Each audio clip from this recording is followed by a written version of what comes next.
Now students, next comes electric field and potential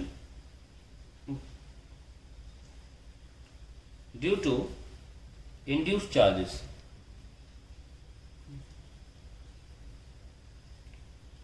on a metal sphere. सिर्फ induce charges की वजह से। तो सपोज आपका पास एक मेटल है जो अभी न्यूट्रल है, इलेक्ट्रिकली न्यूट्रल, इसमें हमने ना कोई चार्ज नहीं दिया, ना प्लस ना माइनस, पर इसके बाहर हमने एक स्मॉल आर की दूरी पर फ्रॉम सेंटर हमने प्लस क्यू चार्ज रख दिया। ठीक है, तो अब मान लीजिए कोई रैंडम पॉइंट हमने ए ले लिया, यहाँ पे कोई रैंडम पॉइंट ए लेना चाहते हैं, और यहाँ पे हम इंड्यूस्ड चार्ज जो भी होंगे उनकी मदद से हम यहाँ पे फील्ड निकालना चाहते हैं। अब देखिए इस प्लस क्यू की वजह से इस स्फेरिकल जो बॉल ऑफ कंडक्टर है इसमें चार्ज इंडक्शन होगा और बिल्कुल बराबर होगा, क्योंकि सारा का सारा चार्ज जो है, सारा का सारा इलेक्ट्रिक फील्ड लाइन सरफेस पे ही गिरना चाहिए, अंदर नहीं जा सकता। तो जैसे हम यहाँ पे क्यू है तो यहाँ माइनस क्यू होगा और यहाँ पे प्लस क्यू टोटल, ताकि माइनस और प्लस जब जोड़े जाएं तो फाइनली हमें कंडक्टर फिर से इलेक्ट्रिकली न्यूट्रल मिले, एक्स्ट्रा चार्ज नहीं आ सकता कहीं से भी। पर हमें एक्चुअली में इन माइनस और ये प्लस चार्ज की वजह से ओवरऑल जो भी इंड्यूस चार्जेस हुए इनकी वजह से हमें इलेक्ट्रिक फील्ड निकालनी है इस पॉइंट पे, ए पॉइंट, क्योंकि हमारा हेडिंग क्या है, electric field due to induce charges on a metal sphere, ये है ना। तो आइए पहले निकालते, electric field at A due to plus q. Suppose ये जो है हमारा, ये डिस्टेंस x ले रहा हूँ, ये तो r नहीं ना, r तो ये लिया है, ये r डिस्टेंस है और ये यहां से यहां तक का डिस्टेंस x है। Electric field due to plus q at A लिख ही दिया है, तो ई ए क्या हो जाएगा, सिंपली, ज़्यादा रॉकेट साइंस नहीं है, जो फॉर्मूला को लगाओ कि q by x square, that's it, हो गया खत्म।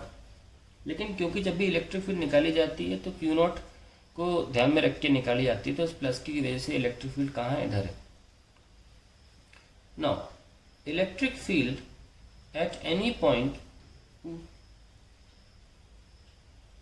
Inside conductor is zero.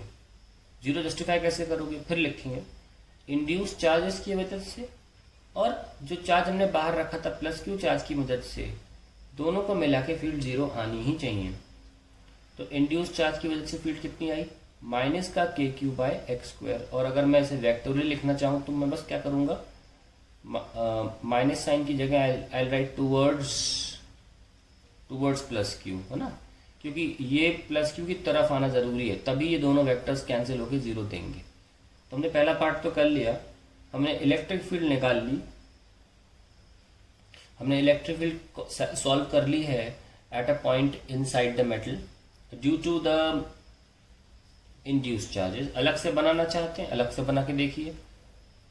तो सिर्फ इंड्यूस चार्जेस जो माइनस माइनस माइनस माइनस और प्लस प्लस प्लस हैं, इनकी वजह से जो इंड्यूस्ड इलेक्ट्रिक फील्ड है वो ऐसे है, और ये किधर जा रही है, प्लस क्यू की तरफ, ठीक है, टूवर्ड्स प्लस क्यू, तभी ये क्यू वाली फील्ड को कैंसिल कर पाएगी।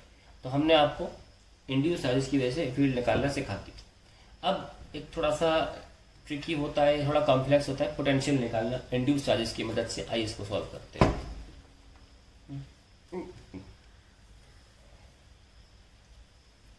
ये हमारा पॉइंट सी है और ये हमारा पॉइंट सिलेक्टेड ए है, और हमने प्लस क्यू लिया और इससे दूरी पर, आर की दूरी पर हमने प्लस क्यू चार्ज रखा हुआ है। इस प्लस क्यू ने क्या किया है, इंड्यूस कर दिए हैं चार्जेस, है ना। तो सॉल्व करते हैं। Now, at point A,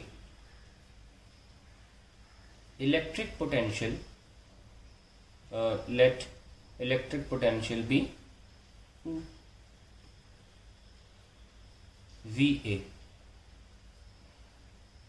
and at point C, let electric potential be VC।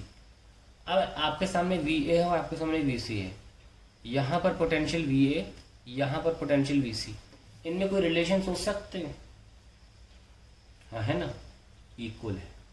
क्यों है इक्वल, क्योंकि कंडक्टर में हर जगह पोटेंशियल इक्वल होती है। इक्वी पोटेंशियल वॉल्यूम कॉन्सेप्ट बताया था ना मैंने।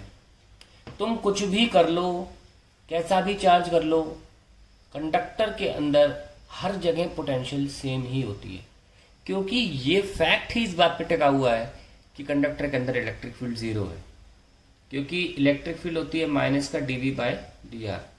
इलेक्ट्रिक फील्ड जीरो है, then potential has to be constant inside the conductor. Every point, not just A and C, every interior point is at same potential. So VA is equal to VC. ठीक है, तो अब हमें ये mainly निकालना है कि हमारा जो VC है कितना है, तो हम आसानी से VA निकाल सकते हैं। देखिए, पोटेंशियल एट C दो चार्जेस की वजह से हो सकता है, दो कारण की वजह से हो सकता है। एक तो ये जो हमने प्लस Q चार्ज रखा था, इसकी वजह से पोटेंशियल हो सकती है, और हमारा जो इंड्यूस चार्जेस हैं, जो इंड्यूस चार्जेस हैं उनकी वजह से भी पोटेंशियल हो सकती है। और आपको पता है पोटेंशियल एक स्केलर क्वांटिटी है, इसका वेक्टर से कोई ताल्लुक नहीं होता, ये सिंपली ऐड करो आंसर ले आओ। तो पोटेंशियल जो है वो इंड्यूस चार्ज की वजह से कितनी होनी चाहिए, जीरो, क्योंकि जितने माइनस हैं उतने ही प्लस हैं। पहली बात तो ये, तो सारे माइनस सारे प्लस को काउंटर करेंगे, और वो काउंटर इसीलिए भी कर पाएंगे क्योंकि सारे माइनस सारे plus after all C point से सेम दूरी पर हैं। तो पोटेंशियल का जो फॉर्मूला होता है KQ/R, वो पूरी तरीके से दोनों चार्जेस की वजह से एक दूसरे को कैंसिल कर रहा है। एक बार आपने प्लस KQ/R ले लिया इधर वाले, और एक बार माइनस KQ/R ले लिया इधर वाले। R दोनों सेम है, इधर वाले सेंटर से सेम दूरी पर है, इधर वाले सेंटर से सेम दूरी पर है, कैंसिल हो गए, नेट पोटेंशियल जीरो हो गई। तो इंड्यूस चार्जेस की वजह से तो पोटेंशियल नहीं ही हो सकती। ठीक है, सो स्टूडेंट्स, अब जैसे कि हम कर चुके हैं कि ये हमारा माइनस चार्ज है और ये हमारा प्लस चार्ज है, और हमने साबित किया कि ए पॉइंट पे निकालने चल रहे हैं कि दोनों पॉइंट्स ए और सी इक्वी पोटेंशियल वॉल्यूम कॉन्सेप्ट के तहत बराबर पोटेंशियल पर होने चाहिए। और हमने देखा कि वीसी पर जो पोटेंशियल है वो एक तो प्लस क्यू चार्ज की वजह से हो सकती है और एक इंड्यूस चार्ज की वजह से हो सकती है, वीसी की बात करें अगर। ठीक है, लेकिन इंड्यूस चार्जेस जो है माइनस और प्लस क्यू बराबर हैं, ऊपर से वो हमेशा सेम दूरी पर है सेंटर सी से। तो वीसी के लिए देखा जाए तो ये जीरो हो जाएगा। तो वीसी क्या हो जाएगा, सिर्फ क्यू की वजह से, और क्यू की दूरी सेंटर से कितनी है, स्मॉल आर। तो ये हमारा वीसी निकल के आ गया, और ये वीए के बराबर भी होना चाहिए। अब वीए को हम डायरेक्टली लिख लेते हैं KQ/R। अब नोटिस करिए, ये ए पॉइंट से तो माइनस और प्लस जो इंड्यूस चार्जेस हैं वो तो इक्विडिस्टेंट नहीं है, तो वीए पर इंड्यूस चार्ज की वजह से पोटेंशियल जीरो नहीं होगी, और प्लस क्यू की वजह से भी होगी। ठीक है, तो ये हमने एक्स डिस्टेंस माना था, तो वीए को हम लिख सकते हैं एक तो प्लस क्यू की वजह से पोटेंशियल और इंड्यूस चार्जेस की वजह से पोटेंशियल, ये दोनों मिला के KQ/R के बराबर होना पड़ेगा, कारण equi potential volume concept. Now हमारे पास इंड्यूस चार्जेस की वजह से पोटेंशियल कितनी आ गई, KQ/R minus V plus Q. और ये तो बहुत इजी है, V प्लस क्यू निकालना, क्यू पता है, डिस्टेंस पता है, क्या आ गया KQ/X। So that is the way you find out potential for induce charges. ठीक है।